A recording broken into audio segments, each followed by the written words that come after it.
Cosine. अब direction cosine L M N को क्या बोलते हैं? Direction cosine. एल का value X by magnitude of R, M magnitude of ये कॉस बीटा बराबर Y by magnitude of R, N बराबर cos gamma is equal to क्या? Z by magnitude of R. हो गया। अब यहां से देखिए, तो अगर ओपी वेक्टर को यहां से अगर हम रिप्रेजेंट करते हैं तो चूंकि ओपी वेक्टर्स है, ओपी वेक्टर्स इक्वल टू क्या?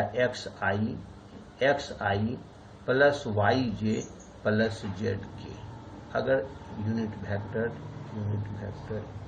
दे हो गया, तो इसको अगर इसके मैग्नीट्यूड से इसको आप डिवाइड कर दीजिए, ओपी वेक्टर्स को ओपी वेक्टर के मैग्नीट्यूड से अगर आप डिवाइड कर देंगे तो क्या मालूम होता है? ओपी के अलोंग यूनिट वेक्टर, ओपी के अलोंग यूनिट वेक्टर मालूम होता है। यहां से आप कीजिए X I by magnitude of OP, magnitude of OP plus Y J by magnitude of OP plus Z K divided by magnitude of OP, magnitude of OP. आप देखो क्या आपके पास आ गया, तो एक्स बाय यानी ओपी यूनिट वेक्टर, ओपी के अलोंग जो यूनिट वेक्टर होगा वो X by magnitude of vector are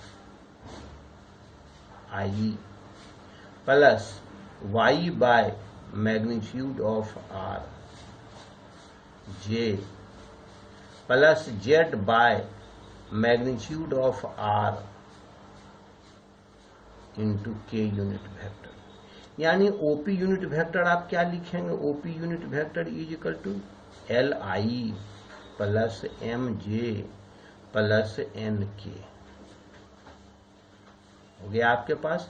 यानी देखिए, किसी भी वेक्टर्स का अगर आपको डायरेक्शन कोसाइन निकालना हो तो पहले उसको यूनिट वेक्टर में बदल दीजिए।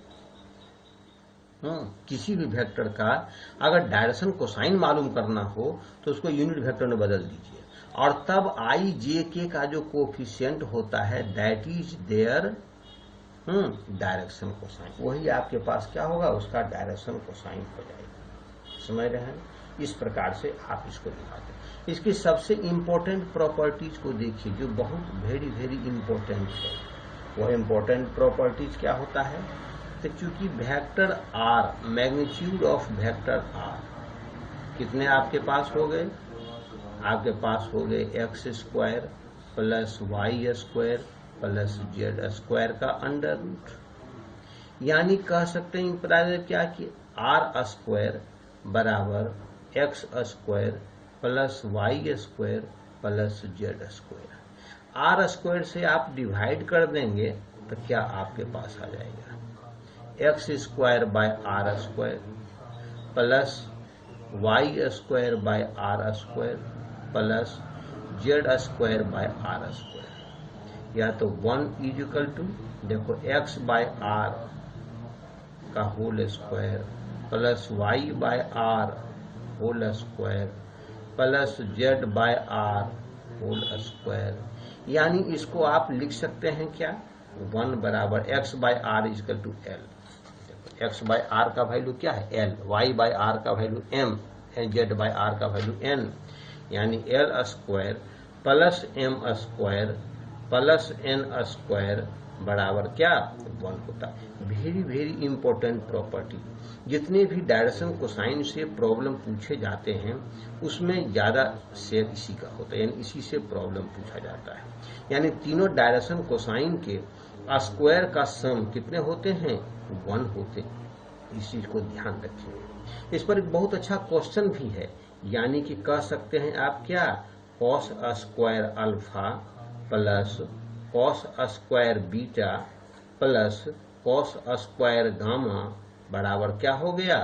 1। अगर सबको साइन में बदल, देखो ये इंपॉर्टेंट प्रॉपर्टीज हो गया, इस यहां से लिए।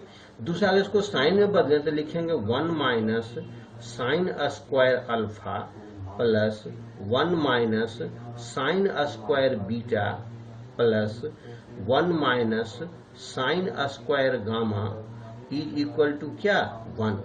यानी कि इम्प्लाइजर क्या लिखेंगे? Sine square alpha plus sine square beta plus sine square gamma is equal to 2। यह भी देखिए प्रॉब्लम है, आपको प्रॉब्लम कहीं मिलेगा कि प्रूफ करना है, प्रूफ कीजिए sine square alpha plus sine square beta plus sine square gamma equal to 2। देखिए किस प्रकार से आप इसको प्रूफ कर सकते हैं, इस चीज को भी आप प्रूफ कर सकते हैं। यह डायरेक्शन कोसाइन आपके पास हो। अगर दो पॉइंट को मिलाते हैं, जैसे देखिए डायरेक्शन दो पॉइंट को मिलाते हैं तब उसके डायरेक्शन कोसाइन, जैसे सपोज इट मान लिया जाए, मान लेते हैं कोई वेक्टर ए है, कोई ए पॉइंट है जिसका कोऑर्डिनेट अगर x1, y1, z1 होता हो, दूसरा कोई पॉइंट मान लेते हैं बी लेते हैं, अगर लेते हैं x2, y2, z2 लेते हैं, तो देखो ए बी वेक्टर तो ऑलरेडी आपको मालूम है ए बी वेक्टर। तो ए बी वेक्टर क्या हो, जैसा कि हम पहले बता चुके हैं ए बी वेक्टर क्या से रिप्रेजेंट होगा, तो कैसे लिखेंगे x2 minus x1 into I plus y2 minus y1 into क्या j और plus z2 minus z1 into k। I J K सभी यूनिट वेक्टर है, ये ध्यान रखें। अब देखो ए बी की मैग्नीट्यूड, लेट ए बी की मैग्नीट्यूड मान लेते हैं, ए बी की मैग्नीट्यूड, ए बी वेक्टर की मैग्नीट्यूड मान लिया जाए कितनी है r।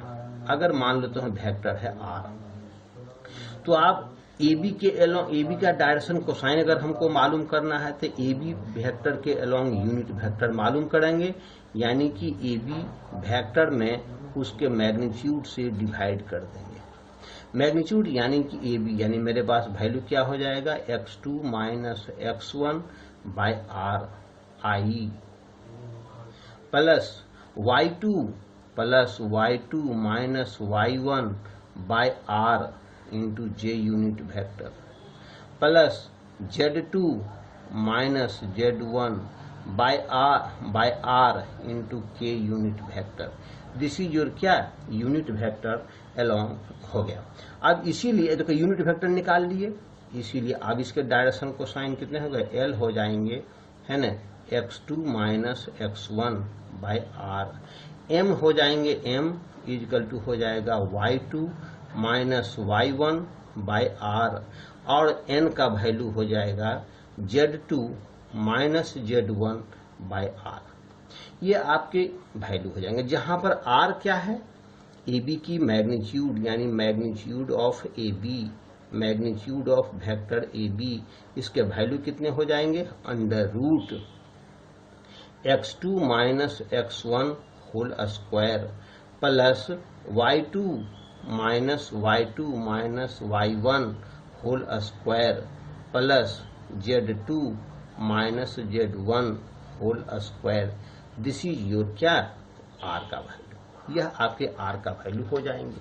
अब आप यहां से जब हम चलेंगे तो आप देखिए मेरे पास वैल्यू, मेरे पास कितने हो जाएंगे, है ना, यहां से जो चलते हैं यह वैल्यू r भी मेरा वैल्यू मालूम हो गया। यानी इस प्रकार से क्या डायरेक्शन कोसाइन, दो पॉइंट को मिलाने वाली लाइन का आप डायरेक्शन कोसाइन भी आप मालूम कर सकते हैं। ये डायरेक्शन कोसाइन भी आपके पास निकल गए, है ना।